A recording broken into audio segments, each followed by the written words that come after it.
it's not fun. It's really not. I for the longest time always dreaded the idea of going bald.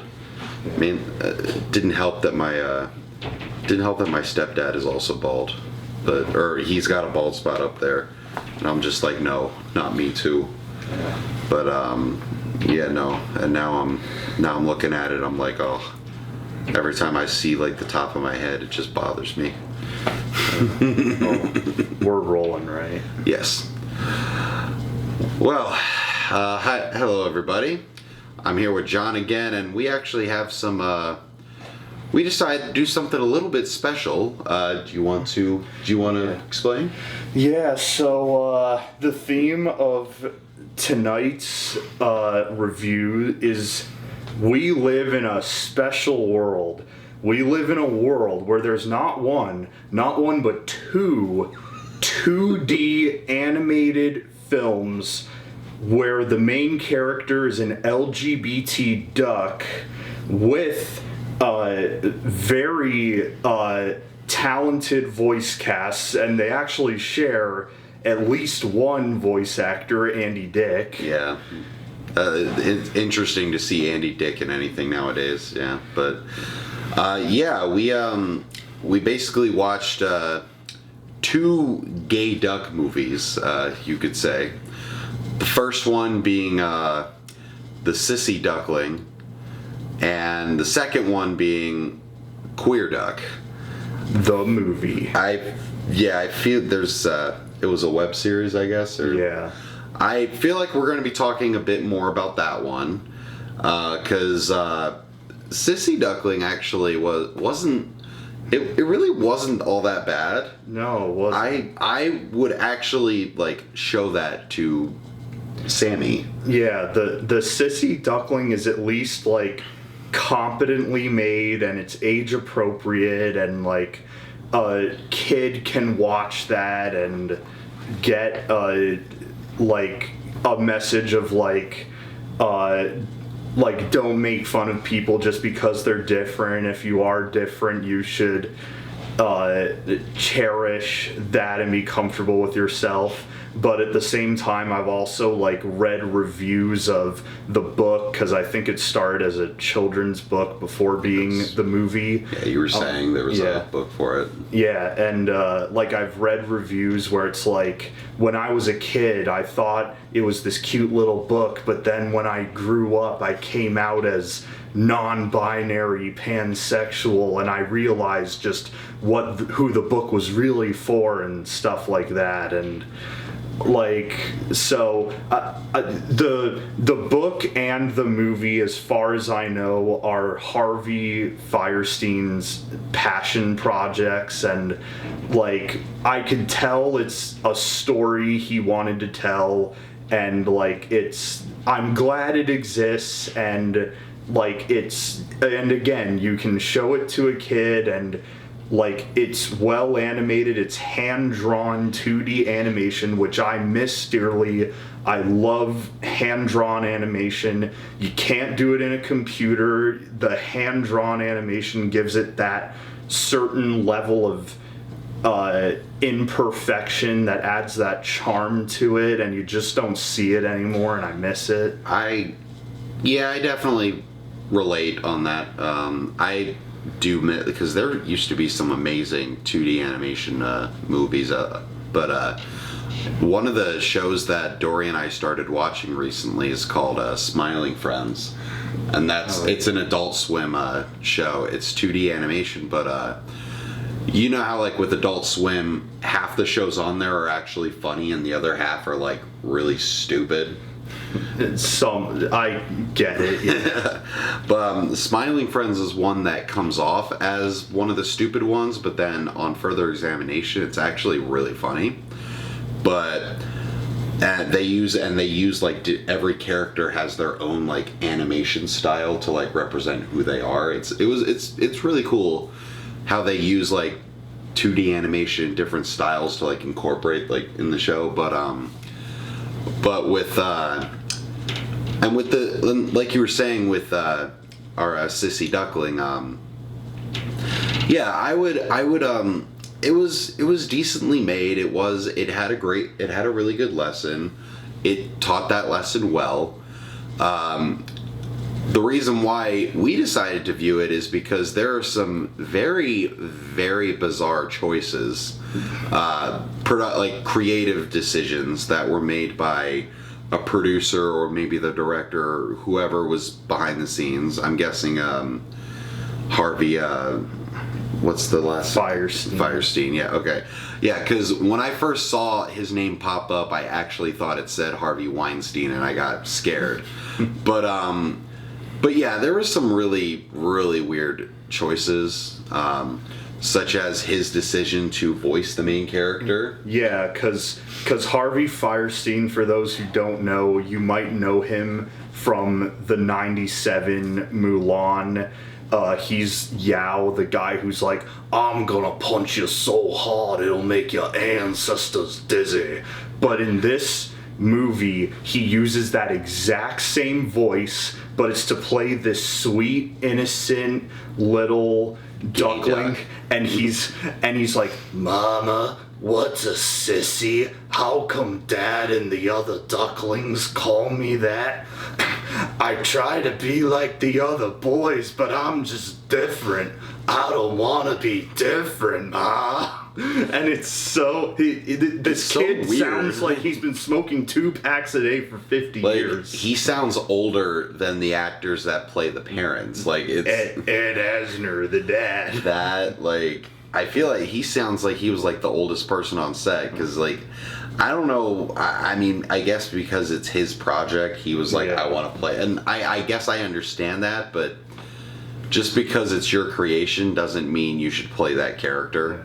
And it's really funny how it dances around not saying any LGBT terms or gay terms, but it's always like different, unique, weird, special. They ram in that the quotation words, basically. The not different, unique, not different in a bad or weird way, but unique in a good and special way.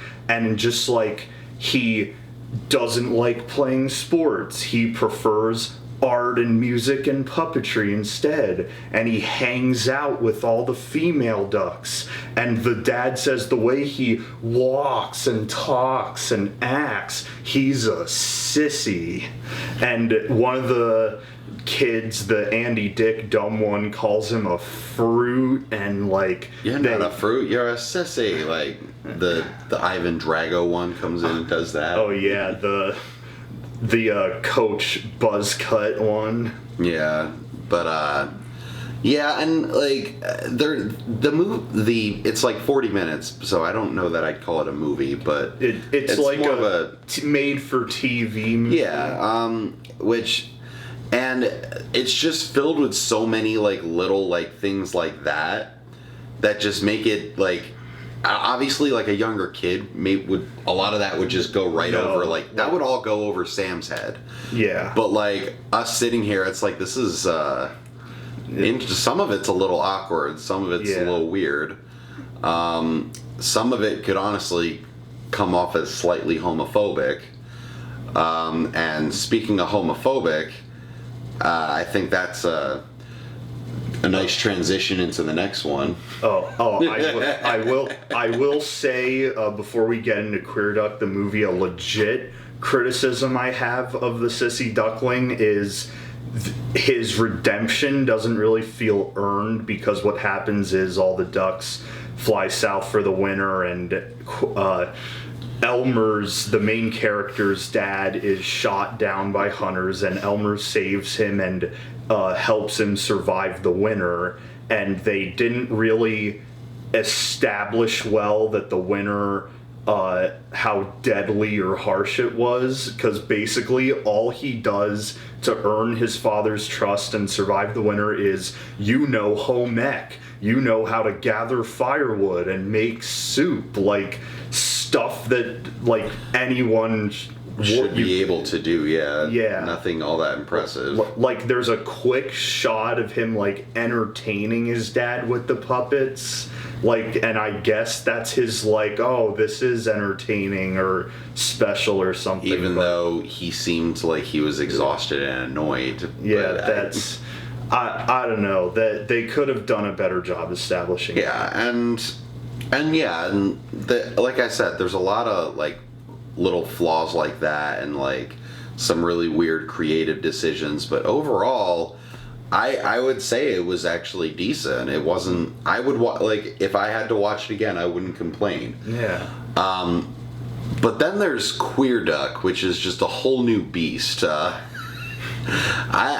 not even really... I mean, anything you'd like to start on with that? I'm not even sure where to, like, begin with it. I will say, all I know about it is...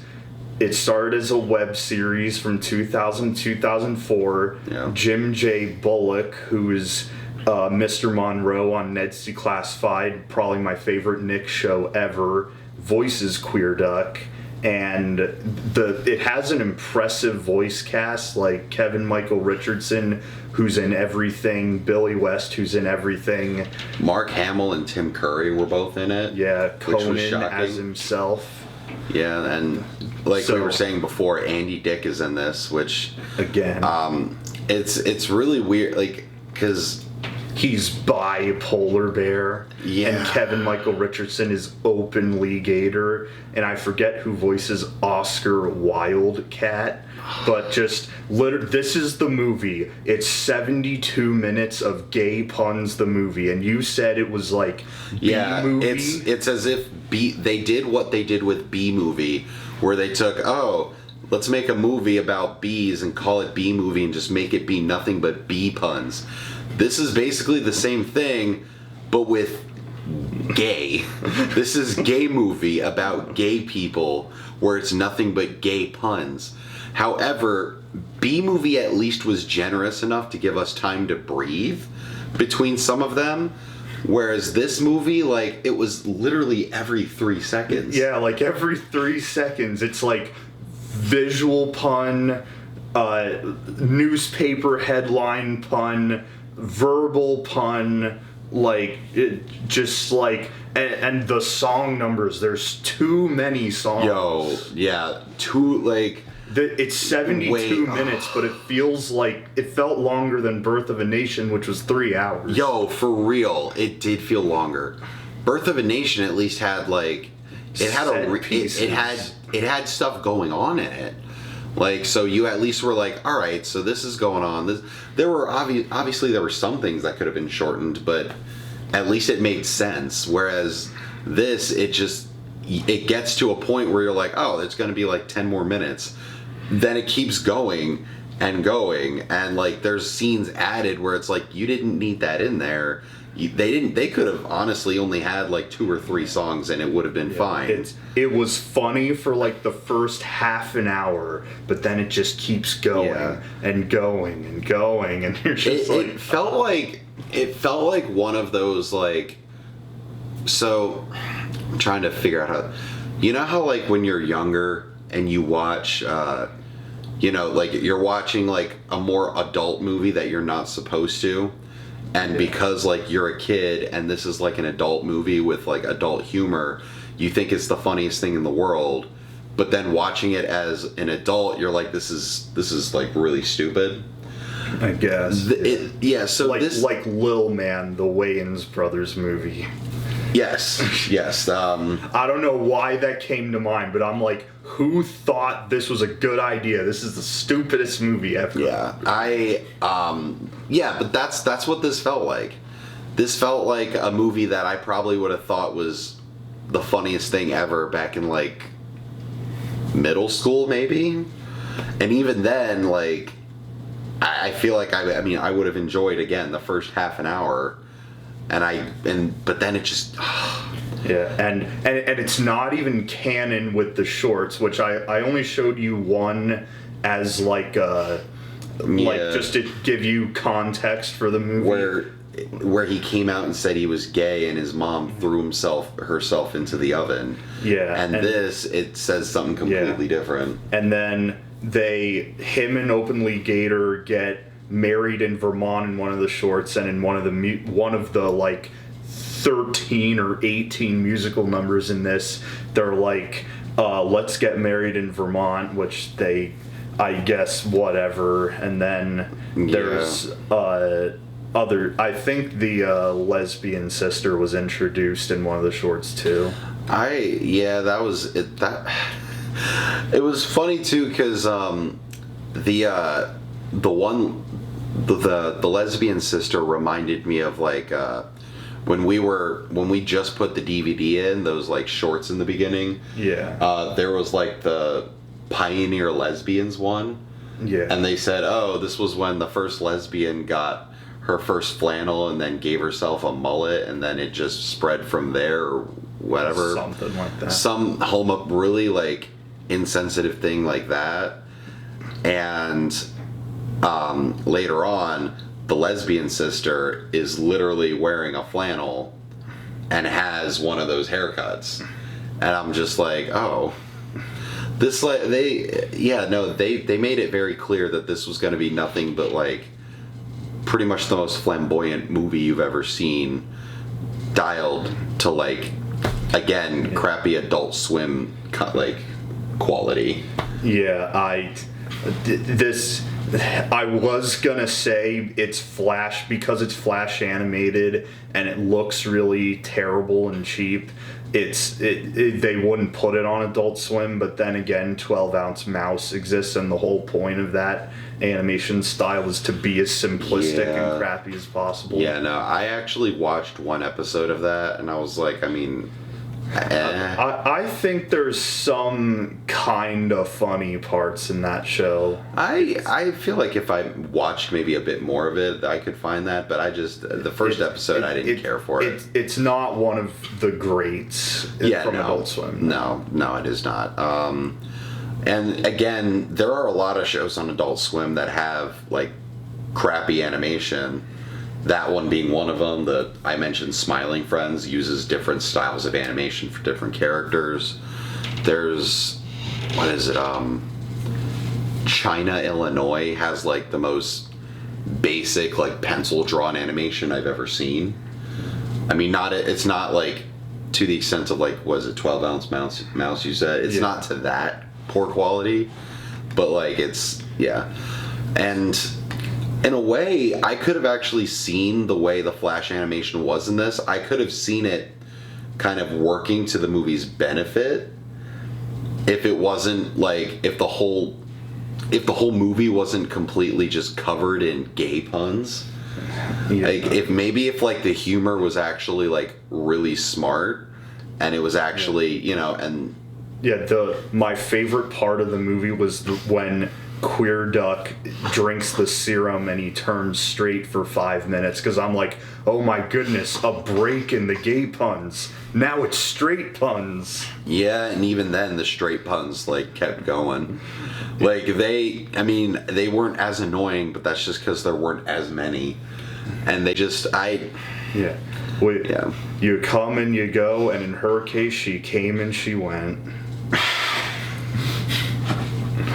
That was horrible.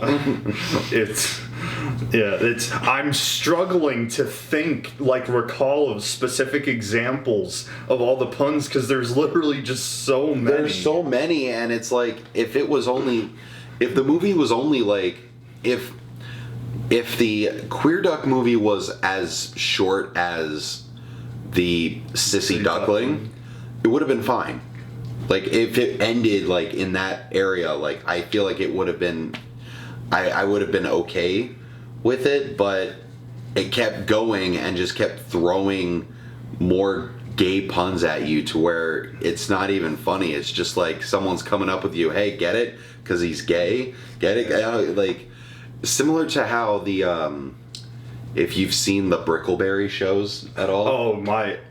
Will loves Brickleberry. I remember watching it with him back in the day, but it's similar to that show where they just beat you over the head with like the tropes. Like Rollo is a bear, but he's also vulgar and sexual, and that's his whole character. Malloy, I think. Wait, you see, he looks like Rollo from the Cleveland show. Yeah, no, Malloy. When I first watched the show, I genuinely thought Malloy was the funniest thing ever. And then recently, when I watched a YouTuber like go over some of the things, he's like so insufferable because he's like the one character that you just want to see somebody like punch him, but they literally make him like the smart character where, oh, he's like the straight man even though he's like just an asshole. Yeah, and who's the big butch lady who her one character trait is she's big and manly and Connie. butch? Okay, yeah, because that's her character. And the only funny thing, I forget the black guy's name, but to me it's funny that just for the fact that he's black, Jackson, I think is his name. Because it's just funny to me that the show, I think, is supposed to be set in Wyoming, and like it's just playing with your expectations that like, oh, you think all the park rangers would be white, but no, there's this one super urban black guy where his badge is on a gold chain, and I'm like, okay, that's kind of funny, but like, yeah, but and yeah, there were like some funny elements, but overall it just seemed like a very try-hard, raunchy comedy to me. Or at least nowadays, that's how I look at it. Back when I was in like my college days, as I call them, that was again just like this movie.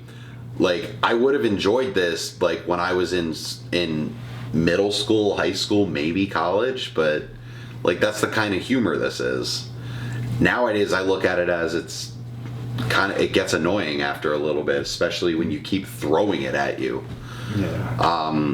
And it's even. I will say, as far as positives go, it at least has a plot. It's very padded out, but there is a plot with payoffs where, and I like that there's this little side story where Oscar Wildcat has this flashback and you think it's not going to go anywhere, but then it comes back to him meeting the cross-dressing supposedly reformed Labrador but is still secretly homosexual, and they get together, and I'm like, okay, that's actually kind of a nice that was payoff the Andy for a Dick side character story too. No, the Andy Dick character. No, was he? I thought Andy Dick was. Yeah, the and no, Andy Dick was the dog. Yeah, it was.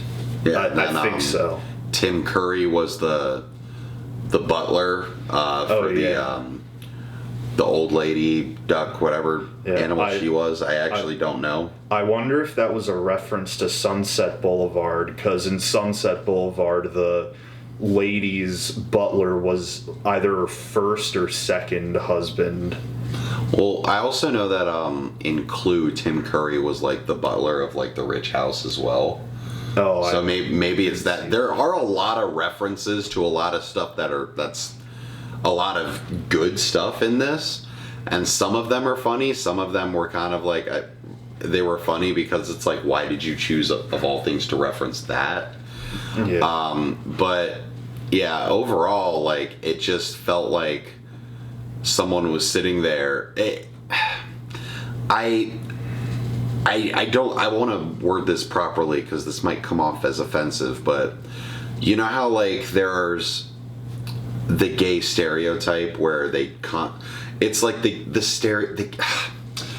I'm stumbling with my words here, but the gay stereotype where they can't shut up about being gay. Yeah, like the real flamers who. Yeah. Like. Yeah. That it felt like it felt like the stereotype for that in movie form, where they're just like, get it, hey, we're gay, we're gay, we're gay, we're gay, it's all gay. It's like, okay, I get it, but I mean, not to say it did have its funny parts. Yeah, the Sissy Duckling at least had nuance and subtlety and like little like in the Sissy Duckling, there's this little gag where the mom is like, "Are you saying I'm overbearing?" and knocks the father duck back, and the picture on the wall breaks in half, dividing her and Elmer on one side and the dad on the other side. I'm like, okay, that's legit subtle foreshadowing. And and now that I remember, there were a lot of things we pointed out in Sissy Duckling that seemed like they were almost like ahead of their time. Like every snowflake is different, unique, and special. And like, what do you mean by different? Do you mean in a bad way, like weird and with his Karen haircut and everything? Like it's almost like it predicted all those trends. But and for that, like, and for some of those reasons, I can actually. It's why I appreciate the. I feel like I'm almost gonna say Smiling Duckling, but I'm like, no. I was talking about Smiling Friends. He's earlier. A sissy. Sissy Duckling. But I don't really know if there's much else to add. I guess what would you rate these two on the scale? Okay, so the Sissy Duckling, like I said before, I think it comes from a genuine place, and they were genuinely trying to get a good message across, and it, for the most part, succeeds, with the exception of some weird creative choices that, at watching as an adult, you're like, huh, that's weird. And Queer Duck the movie is just B movie cranked up to 10, but with gay puns instead of B puns. And I would give the Sissy Duckling like a 5 or generous 6, and Queer Duck the movie like a 2 or generous 3. Cause Queer Duck isn't like the worst thing ever, but it just goes on. Cool and Cat. on and on. Cool and Cat on. was much worse than that, and yeah, I was gonna say for the Sissy Duckling, I was thinking like a pretty strong 5. I was thinking maybe at first I was thinking maybe like a high 4 to a low 5, but I think 5 is a pretty good spot for it. Yeah. And with Queer Duck, I was just gonna say between like a 2 or 3. I think I feel more like a 3, because again, there was some entertainment value at first. Yeah. And again, there was actually a cohesive story. Like there was stuff going on. It was just covered with gay puns and went on way too long. So I'd say 3. Yeah, that's fair. Yeah, but I'm curious now to see if there's other movies about gay ducks.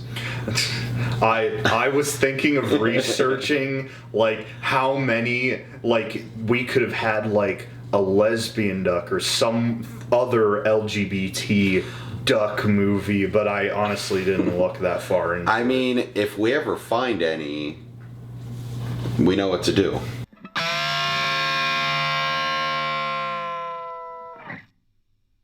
That'll be our next double feature. Honestly, I wouldn't be too against that. I just hope that they don't drag like Queer Duck did. Alright. Guess it's time to wrap up. Thank you guys for watching. There, one gay pun that wasn't in the Queer Duck movie. What is a gay horsey? Hey. Alright. You guys know the drill. Like, subscribe, comment, notification bell, all that stuff.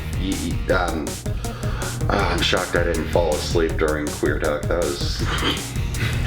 How could you? It was just An assault on the senses is what that movie was. Oh, I mean, no, it was, but like it kept going to the point where I'm like, I was struggling to keep, because like I just wanted it to end, and it's also how late, and I'm just like, oh. But all right, either way, we will see you all the next one.